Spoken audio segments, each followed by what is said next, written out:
Welcome back into the Arrowhead Pride Chiefs Training Camp report on Thursday, July 28th. Day 2 of Chiefs Training Camp is in the books. That means we need to welcome on the fearless leader of ArrowheadPride.com, Pete Sweeney. Big Sween, I know you can't see me right now because I'm on video, but it's very dark and gloomy in my apartment. I feel like people probably think I'm just sitting in the dark. I have lights on. It's just gross outside in Kansas City. Is it the same up in St. Joe today? It's a little damp, but I think that's better than what we were expecting earlier this morning, which seemed to be a downpour of sorts. So the rain held off for the most part, a little bit of a drizzle at practice, but the big thing was it didn't seem like it impacted the field. And I know with fans in attendance, the Chiefs will try to stay outside as much as possible if they can. Yeah, I need some sunshine. It's been very dark and gloomy here in Kansas City the last couple of days, but I'm glad they were able to stay out on the practice field because it is a bummer when you make that trip to St. Joe and then they go inside. So big news and notes from today's Chiefs practice. Justin Reid did leave the practice field for a little bit, but it didn't seem like it was too serious. So can you tell us a little bit about what was going on there, Pete? Yeah, when it's a player of that caliber who's expected to come in and fill that Tyrann Mathieu role and be the defensive leader of the Chiefs, it's always something where if there's anything going on with him, you start to worry a little bit. So he walked off gingerly with the trainer, appeared to go into what is the workout injury tent, and quickly came out. And it seemed like he was stretching, and who knows if it was just a little discomfort or a cramp or something to that extent. After doing some workouts with the trainer that included a workout ball, he jogged back under his own power with a helmet. And I think the Chiefs just held off him as a precaution. He spent the rest of the time really just taking some mental reps. It looked like with Steve Spagnuolo as they talked through what would be expected of him on particular plays. What you have is a silver lining there because Brian Cook was able to get some real on-field work next to Juan Thornhill. So in the case where one of these guys was injured, it does seem like Cook would be the next man up, and you expect that from a second rounder. Steve Spagnuolo typically likes to play veteran guys before he plays younger guys, but those reps next to what is another top guy like Thornhill this year is invaluable. And from what I could see from Justin Reid, I'd expect that he's back to normal starting tomorrow.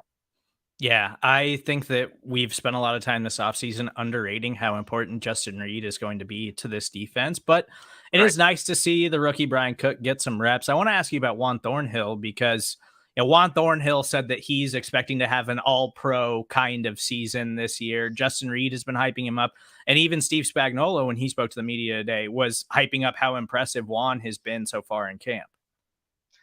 Yeah, I thought that was an interesting part of the Steve Spagnuolo press conference where he was asked about the leadership of Justin Reid, who's a new player, and he turned the attention right away to Juan Thornhill, who is a returning player. And Juan, who, by the way, did not get turned around on that Juju Smith-Schuster play. That was Trent McDuffie. Want to make that clear after our Twitter exchange. But Juan has shown a lot of leadership, according to Spagnuolo, in this room. And you like that in him. I mean, this is someone who has been with Tyrann the last 3 years and saw how it was done. And we all thought that Tyrann was a pretty good leader for this team. So him taking those reins along with Chris Jones and eventually Justin Reid, I think it's a good thing for the defense. Yeah, it feels like we've been kind of chasing that rookie performance from Juan Thornhill for a few years now. So hopefully he is back and fully healthy and that kind of explosive playmaker that we saw as a rookie, because I think Chiefs fans are really rooting for that. I got to mention Carlos Dunlap, big signing we've been talking about for months.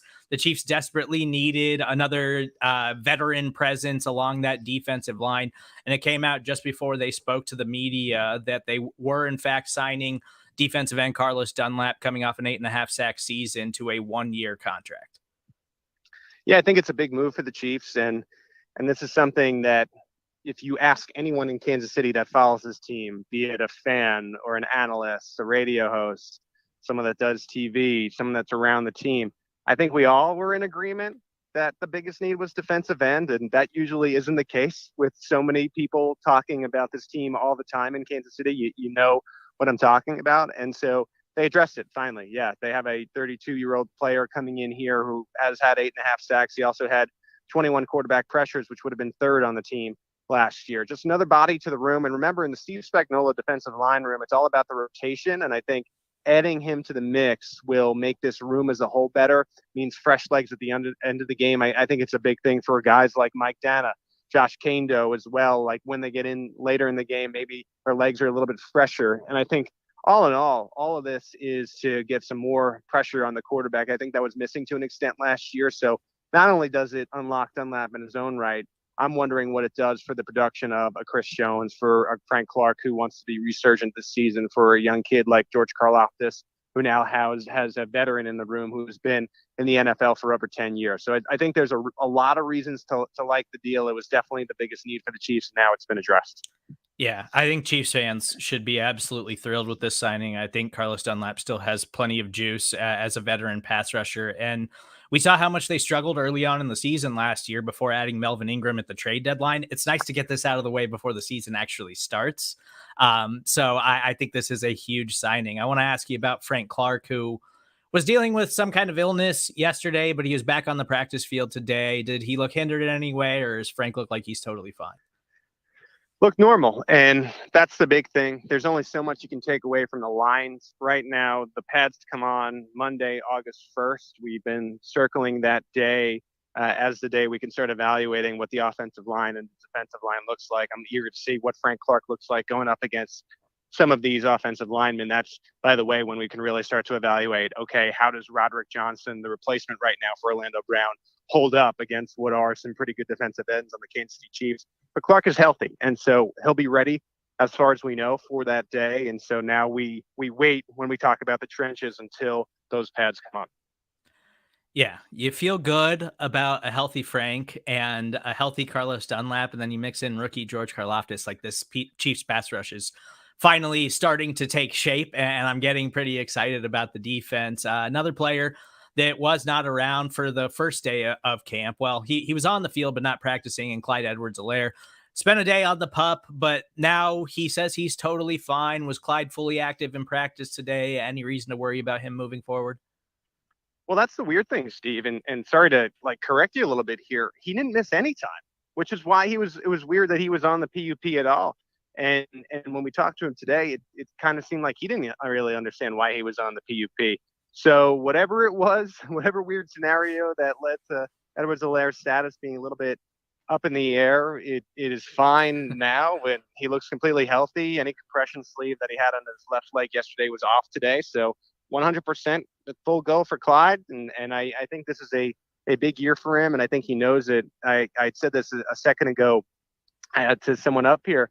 I think Clyde EdwardsHelaire is a little feistier this year. And I think that's because that he's been hearing some of the noise about him maybe being a bust or not worth the first round pick. And I always like that streak in guys, especially going into a season. So I don't know. I wonder if Clyde, in the fantasy realm of this whole thing, is becoming a little bit more of a sleeper than we realize. I know that he's going later in these fantasy drafts, but something tells me this feisty version of Clyde might make some noise in 2022 for the Chiefs.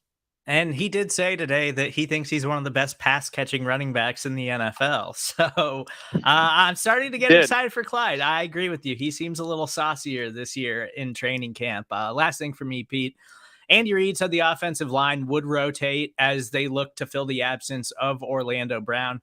That has not been the case at all, correct, through the first 2 days of Chiefs training camp. No, it's been Roderick Johnson, and didn't play a regular season snap last year. So an interesting choice, but it's who they're going with right now. I think the move to watch is when Joe Thuney starts to take reps at left tackle. Right now, with Johnson there, they're continuing to put Thuney at left guard, get him his reps at his natural position of where he's going to be if Orlando Brown shows up. The second that Thuney starts to get left tackle snaps, I think it might be a sign that maybe the team really does believe Brown in the fact that he might not show up week one and beyond. And wow, that's going to, I think, really elevate the story to what it is right now. Right now, it's okay. He's going to definitely show up at some point. The second they start rotating Thuney in, I think that's their sign that says, okay, we're a little bit worried that this guy's going to show up at all. And so I think that's the next thing to watch. I also wonder if Darren Christian along the lines sometime here will start to get a few snaps at the top team in left tackle. Andy Reid said that they would rotate, but it has not happened yet. It's been Roderick Johnson. Yeah, I think now that they've got this pass rush problem answered, the next biggest question is that offensive line. So obviously, we'll continue to monitor that all throughout training camp. Maybe Orlando Brown shows up at some point, as I think a lot of us expect him to do. But if you want to listen to the Chiefs' full press conferences in their entirety, you can do so on From the Podium at the Arrowhead Pride Podcast Network on Apple or Spotify. That is available for you now. Please do not forget to follow along with all of our daily Chiefs training camp coverage at arrowheadpride.com and on the Arrowhead Pride Podcast Network. And don't forget to subscribe, rate, and review. We'll talk to you guys tomorrow for day 3 of Chiefs training camp.